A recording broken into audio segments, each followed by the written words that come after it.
بل په دې مہر کې لږ آساني پکار ده څومره کولی شي په مہر کې آساني وکړي معاشره کې یو خاص نمګراني ده او چې په هغې کې مهرونه مونږ دا شانتي کېدو رواجونه هم پکې شي د دې ودونو نه بالکل دا رواجونه ختم کوي په دې کوژدنو کې رواجونه په اختر کې بیلې جامې اخلي دا شیزونه ختم کوي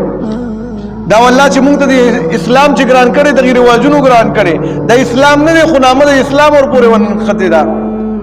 او که څوک ونه کړي خلک ورپسې خبرې کوي او پکار دی هغه چا پسې مونږ خبرو وکړو چې هغه دغه رواجونه کوي چې اختر کې بیله جوړه ورکوټې اختر کې بیل سامانه هلکه دا برخه ده د انډې او سیوان او یو شیز او بل شیز او کپړې او جامې که اوس دي او که نه دا به ورته کوي نو دغې رواجونو په وجه باندې مونږ ودونه ګران کړي زمونږ ځوانان آبي ودونو پاتې دي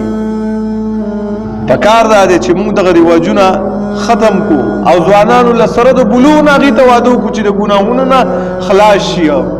دې وجې نه یو حدیث کې راځي هغه جینۍ چې هغه په کور کې ناسته او څه ګناه د هغې نه کېږي